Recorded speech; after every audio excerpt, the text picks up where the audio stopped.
Good morning ನನ್ನ insta YouTube ಫ್ಯಾಮ್ಲಿಗೆ ಬೆಳಗ್ಗೆ ದಿನ ಹಸುಗಳಿಗೆಲ್ಲ ಪಟ ಪಟ ಪಟ ಪಟ ಅಂತ ನೀರೆಲ್ಲ ಇಟ್ಬಿಟ್ಟೆ. ನೀರೆಲ್ಲ ಇಟ್ಟಿದ್ದಾದ್ಮೇಲೆ ಎಲ್ಲ ಹಸುಗಳನ್ನು ಬಿಟ್ಬಿಟ್ಟೆ. ಇಷ್ಟು ದಿನ ಕಟ್ಟಾಗ್ತದೆ, ಇವಾಗ ಬಿಟ್ಬಿಟ್ಟಿದ್ದೀನಿ ಕ್ಲೀನಾಗಿ. ಬಿಟ್ಟು ಮೇಯ್ಕೊಂತಾವೆ ಅಂತ ಸುಮ್ಮನೆ ಅಲ್ಲೇ ನಾನು ಇದ್ದೆ, ಇನ್ನೇನು ಮಾಡೋದು ಮನೆ ಹತ್ರ ಅಂತ. 6 ಗಂಟೆಗೆ ಹೋಗಿದ್ದವನು ಮತ್ತೆ ಬೂಸ ಖಾಲಿ ಆಗಿತ್ತು ಅಂತ ಬೂಸ ಮೂಟೆ ತಗೊಂಬಂದು ಬೂಸ ಹಾಕಿ, ಅದು ಒಂದು ಹಂದಿ ಇದ್ದಂಗಿತ್ತು, ಎತ್ಕೊಂಬಂದು ಹಾಕೋಷ್ಟಕ್ಕೆ ಸಾಕಾಗೋಯ್ತು. ನಮ್ಮ ಅಕ್ಕ ಇನ್ನೂ ಮಲ್ಕೊಂಡಿದ್ರು ಅಂತ ಎಬ್ಬಸಕ್ಕೆ ಹೋದೆ. ನಾನು ಸಂಸ್ಕೃತಿ ಭಾಷೆ ಕೇಳಿಸ್ಕೊಳ್ಳಿ.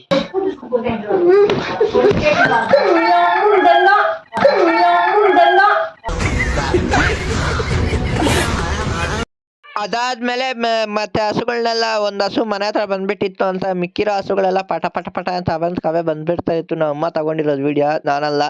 ಅದಾದ್ಮೇಲೆ ಎಲ್ಲ ಹಸುಗಳ್ನು ಬಂದು ಅದ್ರ ಪಾಟ್ಗೆ ಅವು ನೀರು ಕುಡ್ಕೊಂತ ಹೋದ ಜಾಗದಲ್ಲಿ.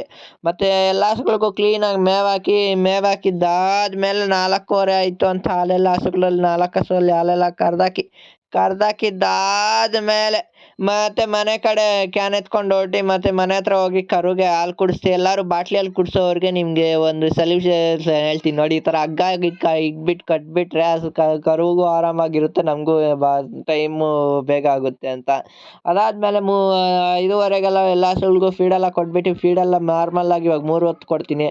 ಅದಾದಮೇಲೆ 6:15ಗೆಲ್ಲ ಎಲ್ಲ ಹಸುಗೂ ಮತ್ತೆ ನೀರೆಲ್ಲ ಕುಡಿಸ್ಬಿಟ್ಟಿದ್ದೆ. ಅದಾದಮೇಲೆ ಎಲ್ಲ ಹಸುಗೂ ಮತ್ತೆ ಹಿಡ್ಕೊಂಡೋಗಿ ಶೆಡ್ಡಲ್ಲಕ್ಕೆ ಹಿಡ್ಕೊಂಡೋಗಿ ಎಲ್ಲ ಹಸುಗಳನ್ನ ಒಳಗಡೆ ಕಟ್ಟಾಕಿ. ಇವತ್ತಿನ ಸಮಾಚಾರ ಇಷ್ಟೇ. ಸ್ವಲ್ಪ ಆದರೂ ವಿಡಿಯೋ ಇಷ್ಟ ಇದ್ದರೆ ಫಾಲೋ ಮಾಡ್ಕೊಳ್ಳಿ, ಸಬ್ಸ್ಕ್ರೈಬ್ ಮಾಡ್ಕೊಳ್ಳಿ. Thank you for watching. ಮುಂದಿನ ವಿಡಿಯೋಲಿ ಸಿಗುವ.